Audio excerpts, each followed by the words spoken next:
Do you think Pereira has a chance of winning a third belt? Do you think anyone can win 3 belts in UFC?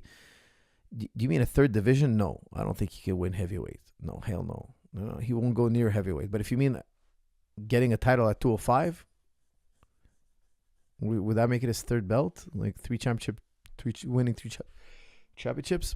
If Jon Jones is not in the picture, yes. But if Jon Jones was in the picture, it would be a quick 1-rounder. 1.5 rounds max.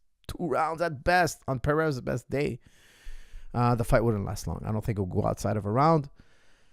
If Cormier were to step in, like if Pereira wins a fight, Cormier's got to step in, win the title, retire again. That's what I would do. Just step in, win the title, just retire.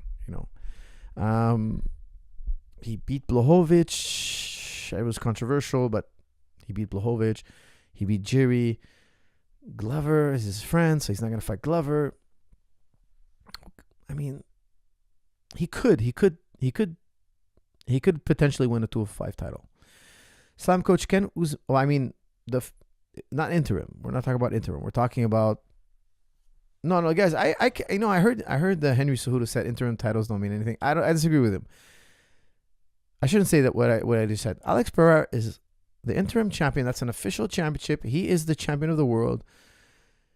An interim champion to me is just as good. However, if Jon Jones is still actively competing, in my mind, he's the champ. Okay, guys, I got to tell you. And I don't want to start talking about drug tests, this and that. I think if you get tested positive for a drug test, you should be out, stripped of all your titles, everything should be taken from you. However, it's not the case. So in my mind, Pereira is the official champion. Not the best 205er in the world because Jon Jones is not officially retired. DC's retired, but he could come back in at any time. Coach, Chimaev versus Pereira. What do you think Chimaev is calling? Why do you think Chimaev is calling him out? That's from MX3KY. That's another guy I think would beat him.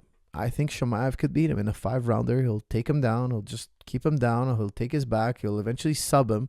He's not the best submission artist, but the ground differential I think is too high. The wrestling differential is too high. I would heavily favor Chimaev. Heavily.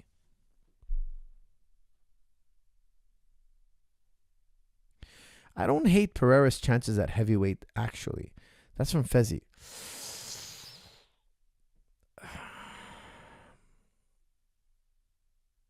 It's dangerous. Heavyweight is dangerous, guys. That's a lot of power. We're talking about a lot of size, a lot of power. Coach, is it better to be more well-rounded, GSP, Jon Jones, Mighty Mouse, or to be extremely skilled in one area and try to force the fight in that area, Adesanya, Khabib, etc.?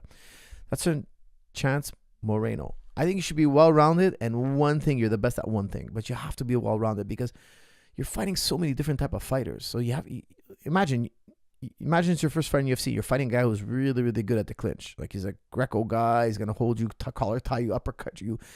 And then all of a sudden, the next fight, you're fighting a guy who's a great kicker. He's got a great spinning back kick. He's got long legs. He likes to oblique kick, side kick. You're like, man, it's a whole different animal. It's a whole different type of fighting. And then maybe the fight after that, you're fighting a guy who's got a killer guillotine, and you don't want to try to double leg this guy because he's got 12 wins by guillotine. He's 13-0, and there's so many ways to win and lose a fight. So that if you're not well rounded, what happens is you're hoping to get matched properly. You're hoping to get matched favorably. You're hoping that certain guys are not in your division or are injured, or you're just hoping on so many things going right.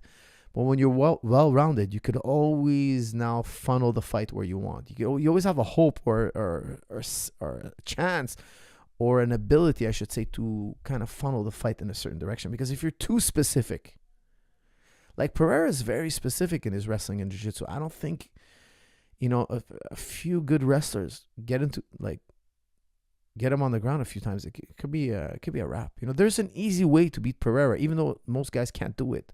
There are guys who can go through the easy route.